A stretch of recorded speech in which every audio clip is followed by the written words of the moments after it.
Per character cheerful, blowing a horn. Thanks for the super chat.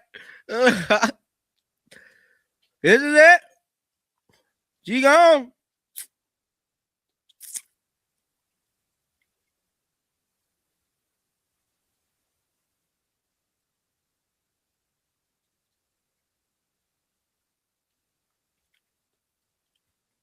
This is it, man. So, hold on. Let's dive a little deeper into this. Natasha Howard is heading to Minnesota. The two-time All-Star, who averaged 1.1 steals per game and took home MVP honors at the WNBA Commissioner Cup, has agreed to join the Lynx on a 2-year deal worth $1.4 million, breaking down to $700,000 per season. The move was confirmed by ESPN senior writer Ramona Shelburne, putting any speculation to rest. Into this story real quick. I just want to dive a little deeper so we can see exactly. Oh, yeah. Senior writer for ESPN, Ramona. This is for real. This is for real. In the field, she is gone. Wow. I bet you she won. The general read from the Indiana fan base is that Howard wanted max-level money, and the Fever front office wasn't prepared to meet that number. At $700,000 a year, the contract is widely considered a fair valuation, reasonable enough that it drew minimal pushback. The more pointed opinion circulating is that Indiana simply wasn't going to go there regardless, and Howard made the call that was right for her situation. I bet you she wanted a lot of money. I bet you.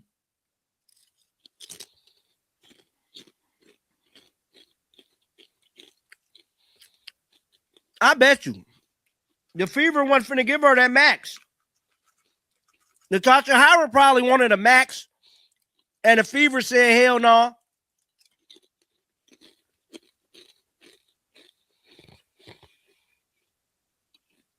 I just didn't like the way she played with Kate. The pairing with Courtney Williams last season also drew criticism, with many feeling that combination never really clicked on the floor the way it was supposed to. Minnesota wasn't done there either.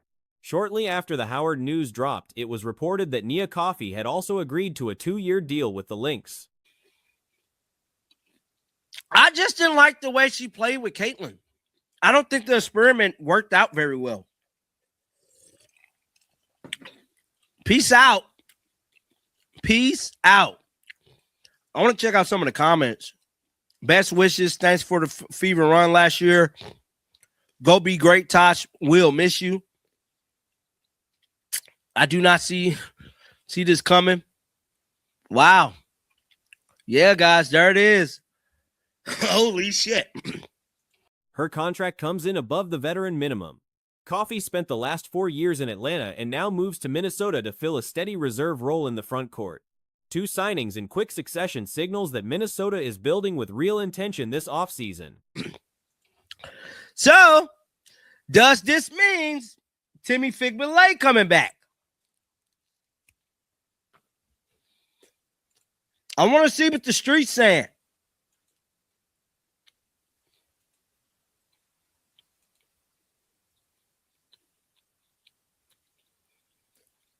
Does this mean that Timmy's coming back?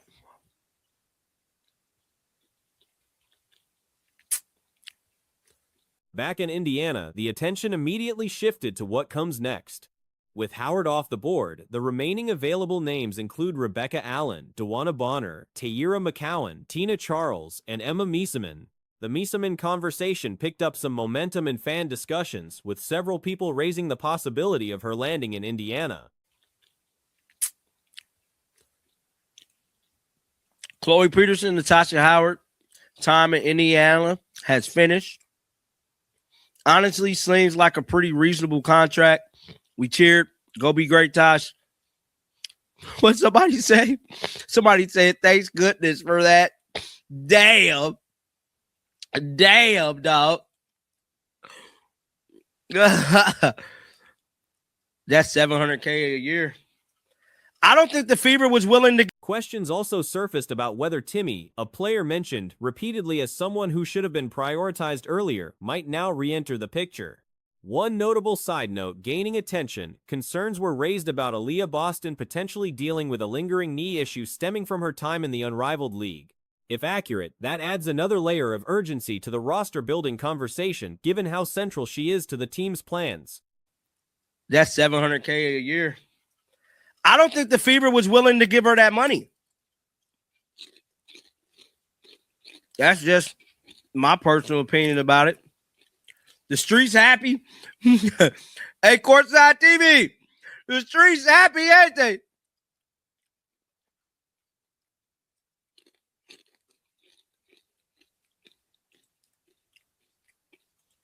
Now, this is all who's available. So, Natasha Howard's going off the board. Rebecca Allen, Jawan. The broader frustration about players under contract being allowed to participate in outside leagues resurfaced alongside that report.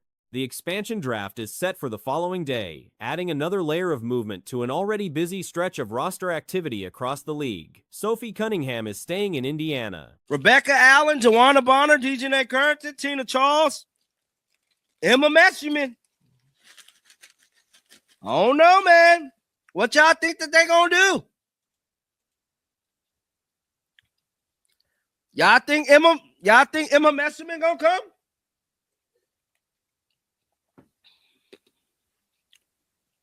Timmy should have had that first place.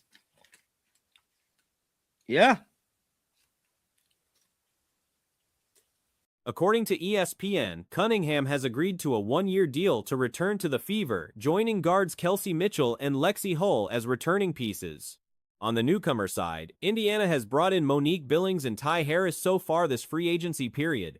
Before getting into the roster breakdown, there is a bigger picture question that the league cannot stop talking about: what exactly is the New York Liberty doing with their cap situation? Years with the Dallas Wings, I got to tell you, folks, I don't know how much money she got, but there are players out there that have gotten a ridiculously insane amount of money. Max deals that are total head scratchers. I seriously. But here we are, first year of real money being tossed around, and this is what happened. Breaking. Alexa Philippou broke this. Sophie Cunningham has agreed to a one-year deal. They have constructed what looks like a runaway championship roster, and nobody seems to have a clear answer on how the numbers are working. The Las Vegas Aces are also not sitting still. They just added Gabby Williams, making them a serious threat to anyone in the postseason bracket. Sophie Cunningham has agreed to a one-year deal to return to the Indiana Fever, sources told ESPN. Cunningham joins guards Kelsey Mitchell and Lexi Hull. In coming back to the Fever, Indiana has added newcomers Monique Billings and Ty Harris. So far this free agency, I don't love the Ty Harris signing, but Monique Billings, yeah, solid signing. It is. I hope this materializes beyond her game skills. It looks like she brings chemistry to the team. Welcome back, Shuda. Meanwhile, Indiana did lose out on Alana Smith. The forward is headed to Dallas on a 3-year deal with the Wings. This is the first offseason where real money is genuinely being distributed across the league, and some of the contracts being handed out are raising eyebrows. Game skills, it looks like she brings chemistry to the team. Welcome back, Shuda. Welcome back. Great news. Trey Letches is back together again. Yeah. Well, I did this last year when I was banging the drum for Sophie to be in the three-point contest and not Lexi. I went back and looked at the stats, and there was about a 25-game period where Sophie was the best three-point shooter on the Indiana Fever. She was the one knocking down shots and had a higher shooting percentage from three-point range. Max deals going to players where the fit or value is not entirely obvious have been a theme of this free agency window. Back to the Fever, the Cunningham re-signing is a genuinely good outcome for this team. There was a stretch of roughly 25 games last season where she was the most accurate three-point shooter on the entire Indiana roster, outperforming everyone else on percentage from beyond the arc. Range. So, never mind the enforcer, never mind the toughness, all this other thing. She can knock down a shot. She can grab a big rebound, a timely rebound. She's a really good piece. Her and Lexi Hull are really valuable pieces. I'm still worried about this team. I'm not going to lie to you. Not shocking to see Indiana dealing out one-year deals. Remember, Caitlin Clark can get a big salary bump next year under this new epic. The conversation around her tends to focus on toughness and physical play, and those qualities are real, but the shooting ability is just as important and sometimes overlooked. She also comes up with timely rebounds and big moments. Her and Lexi Hull together form a valuable pairing off the bench. Provision. Fever would have to do some retooling to fit everyone under the cap. Yeah, gosh. That's what makes it so hard to see the Liberty do what they're doing. I mean, Jesus. The Aces, they just signed Gabby Williams. They're going to be a tough out. Chloe Peterson, I can confirm Sophie Cunningham. Woohoo, hooray, yes. 1-year deal, that's not a good sign. The one-year structure of the deal is worth noting. Indiana is clearly preserving cap flexibility heading into next season when Caitlin Clark will be eligible for a significant salary increase under the new CBA provisions. The roster will need restructuring to accommodate that, which explains why the front office is avoiding long-term commitments across the board right now. Yes, 1-year deal, that's not a good sign, honestly. Yeah, I 1 year is interesting. Any word on Howard? Howard who? Natasha Howard? God, I hope not. God, I hope not. And I am concerned about it. Look, we don't need the slowness of Natasha Howard back on this team. We need youth. We need movement. We got to go, go, go. Monique Billings. And guys, I'm thrilled to have Sophie back. Monique Billings is a solid addition. She brings energy, size, and from everything visible so far, genuine enthusiasm about being part of this group. She posted publicly about being excited for the new chapter and getting to work immediately. Thrilled to have Sophie back. You guys know that. Monique Billings, next stop, Indiana. Let's effing go. Welcome to the Fever Show. Welcome. Welcome. Let's go. Welcome. Welcome, Monique. By the way, she made a comment, too, this morning. I'm so excited for this new chapter with the Indiana Fever. Time to get to work.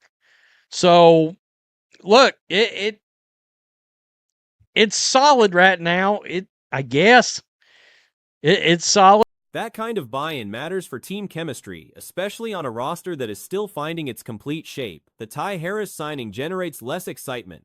There are also rumors circulating around Temi Fagbenle, and adding her length to this roster would make a real difference. Solid. It seems like other teams are running past the Fever right now. I don't love that. It's not the starting five. It's the depth of the team that was always going to be a concern, and depth is still an issue, folks. It is still an issue. Some rumors about Temi Fagbenle out there. Love to see her back. She's got length. We need length. Depth remains the primary concern for Indiana heading into the season. The starting five has a clear identity, but what surrounds it is still thin. Other teams in the conference are moving faster and adding more decisively, which makes the next few signings critical for where the Fever actually stand come opening night.